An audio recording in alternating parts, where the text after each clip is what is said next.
In this video, I discuss the fallacy of the social contract in gaming and why it is just another name for censorship.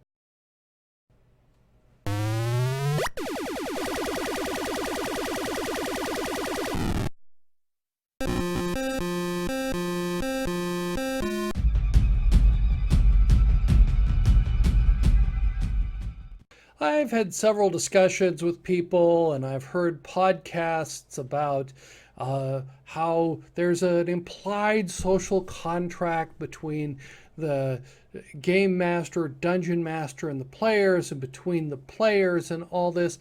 And I think it's a pile of crap. And let me explain why.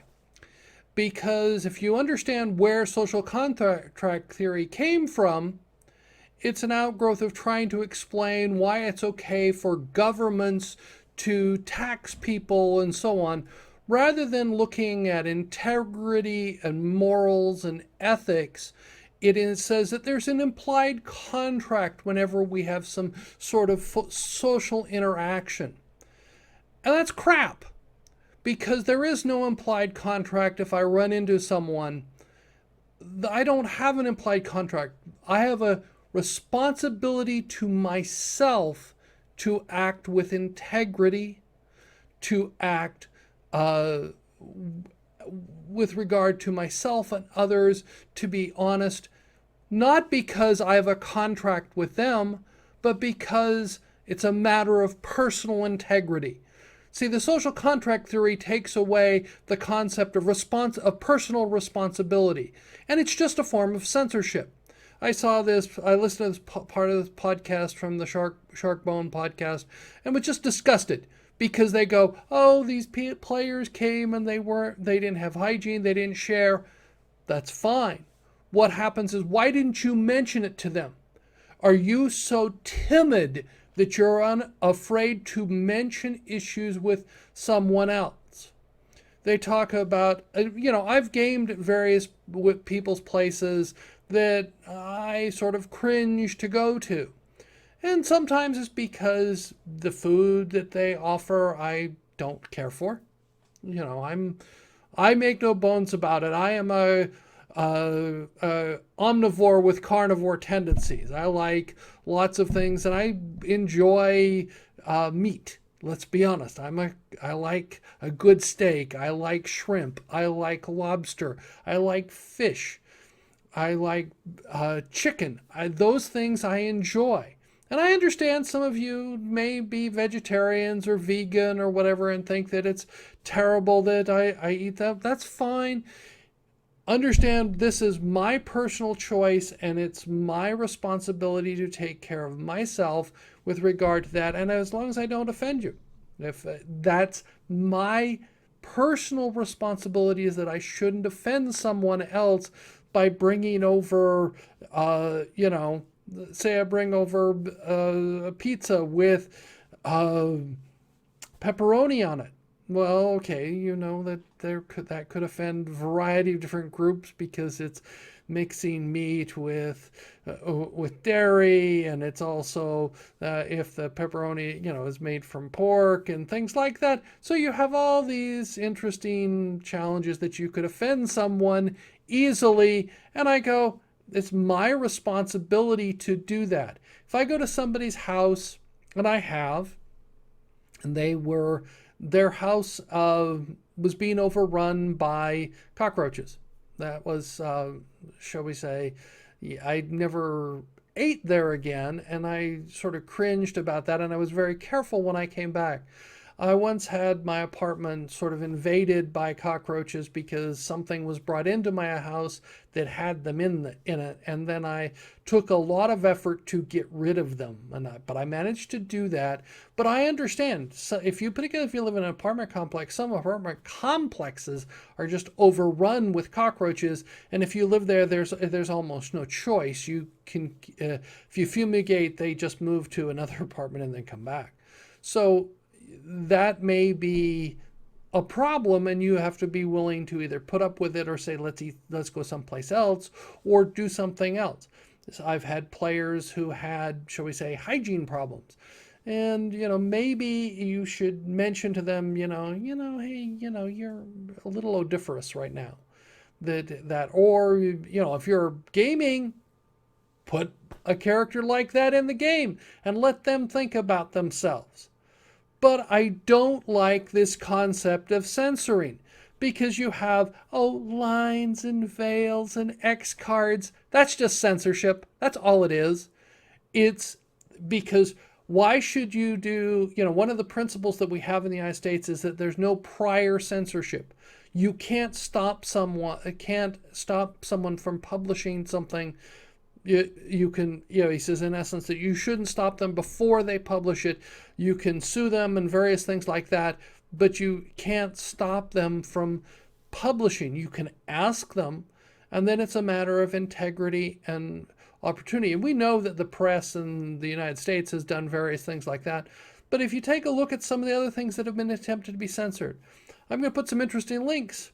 One of them, if you haven't, best way to describe what I'm talking about, there's the scene in Pulp Fiction between Vincent Vega and Mia Wallace where they bring up the foot massage. And Vincent Vega asks Mia, he says, you're a nice person and I don't want to offend you, so you got to promise that you won't be offended if I bring up this topic. And she goes, how could I possibly make that promise? Because I don't know what you're going to bring up, so I could be offended by you bringing it up. And it comes, I'll put the link down below to go and watch that. It's an interesting dialogue, and think about what that means for your gaming. These lines and veils and X card says, I don't want to talk about that, but things could be brought in. It's much better to, as Mia Wallace said, isn't it much better to go do it without permission and see? Because that adds much more dynamics to the game.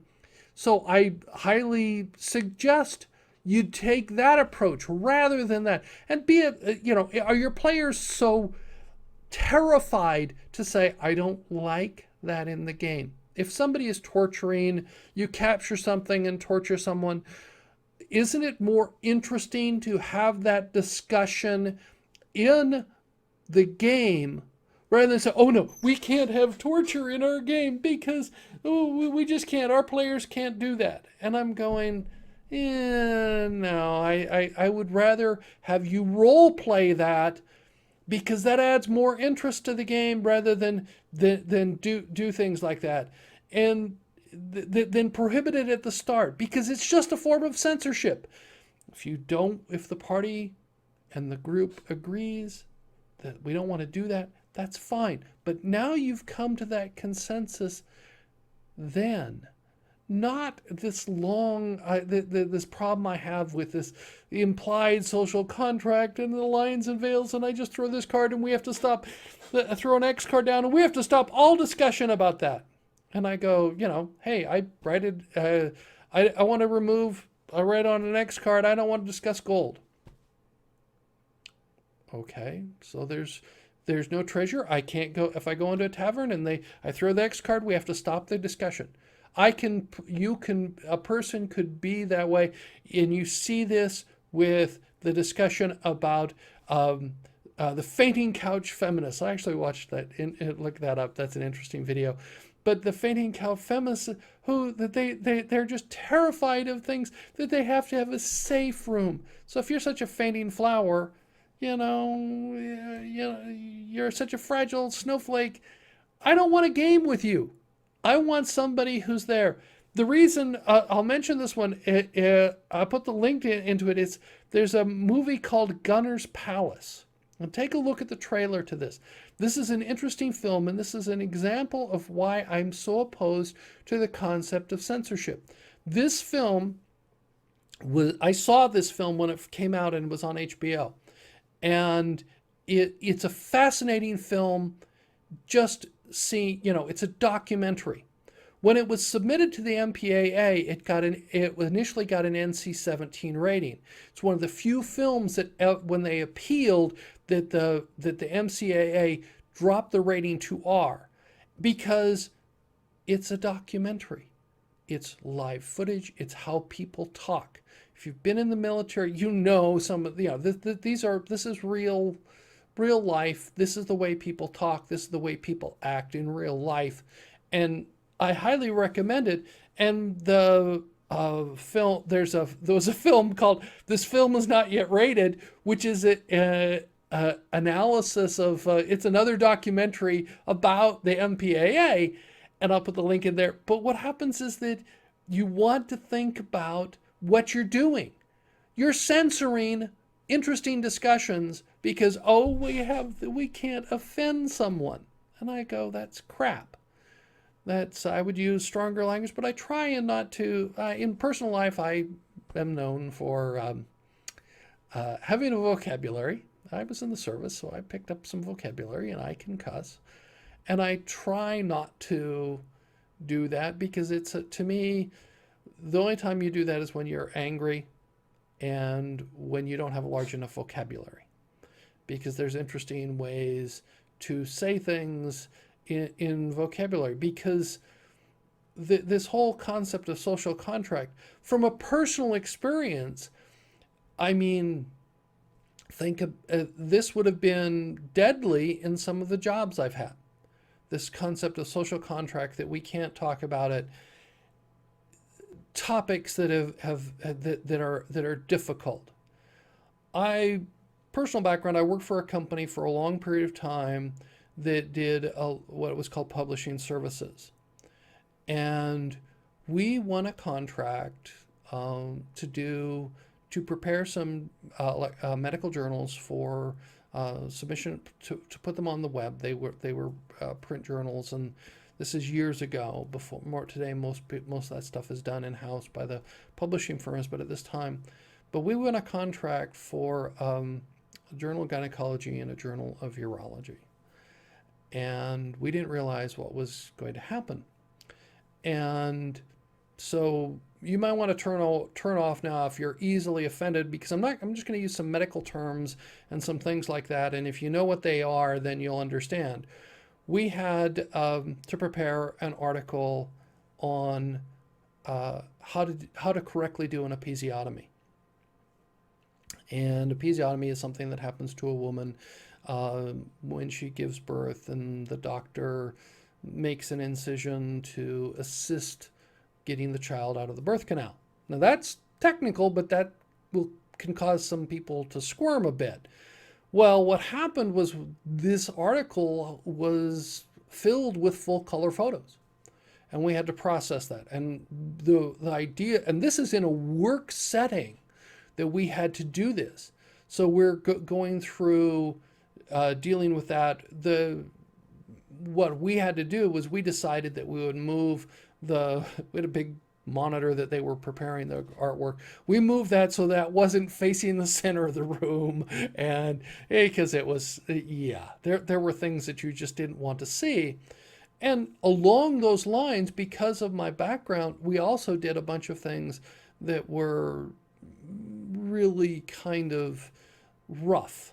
And there were journals that went through and described how to train a doctor to recognize sexual abuse in a child.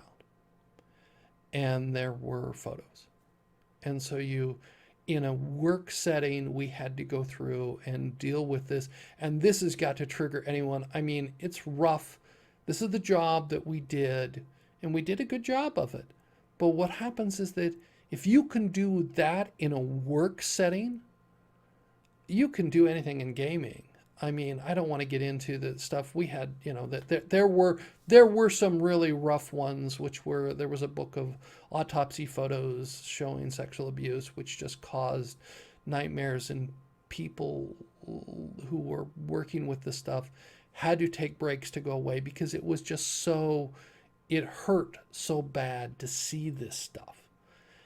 And in a work setting, we had to deal with it.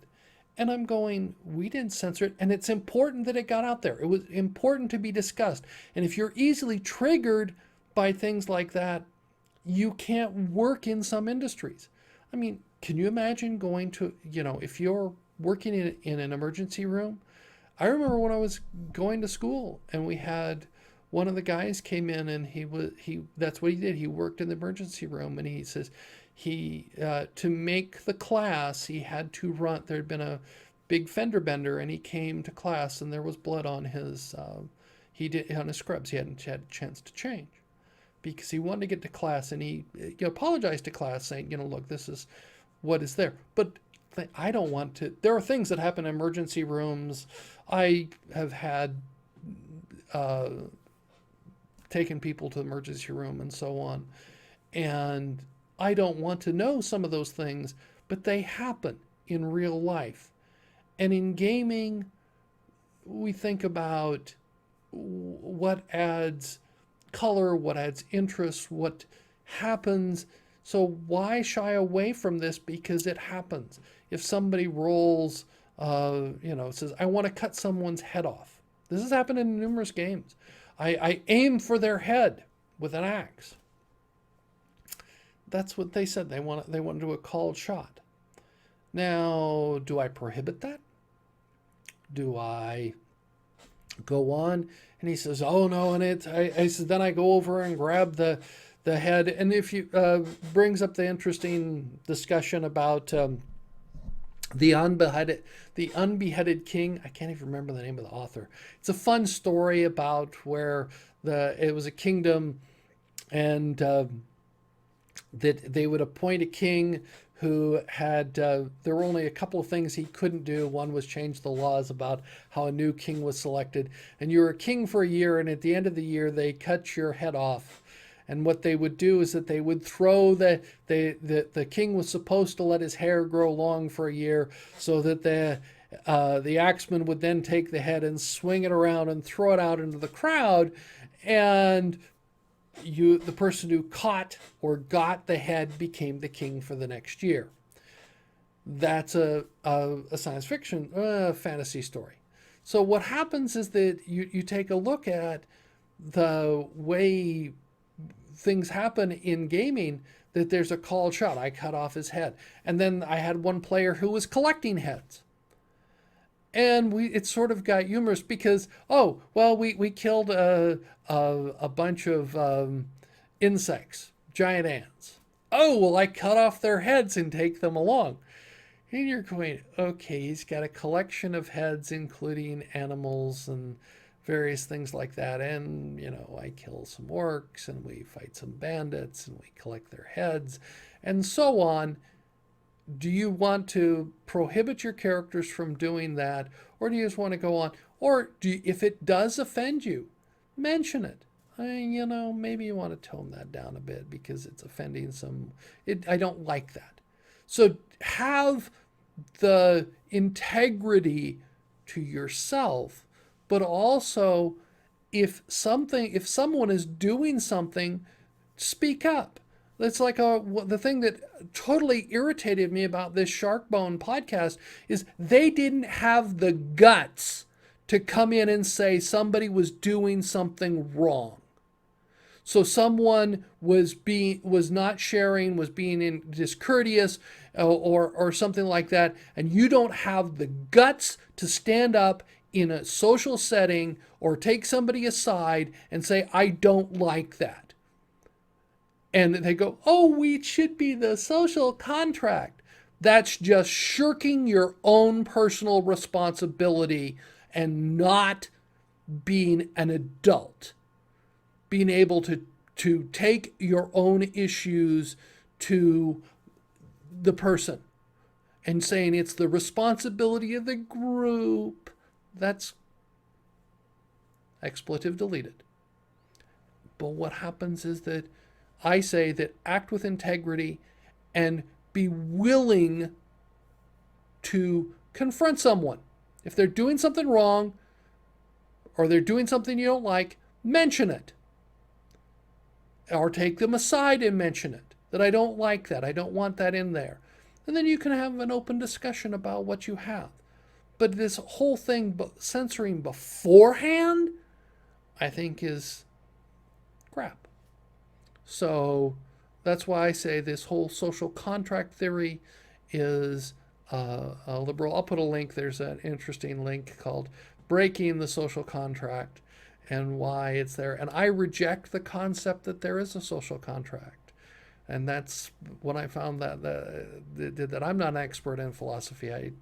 I didn't do well. I tried to take a philosophy course when I was in college and found it, shall we say, not to my taste. It was, I'm too analytical with regard to math and physics and so on, and I found philosophy too.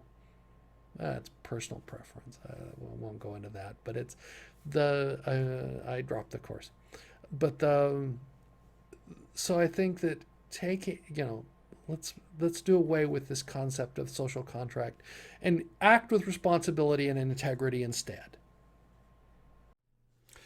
If you like my video, press the thumbs up button. I'd appreciate that. Or if this interests you, you can always subscribe to my channel. There's a button right above. I look forward to hearing some comments. Tell me what you think about this, and I'll try and reply, and we can see if I'll do some more of these. Thank you.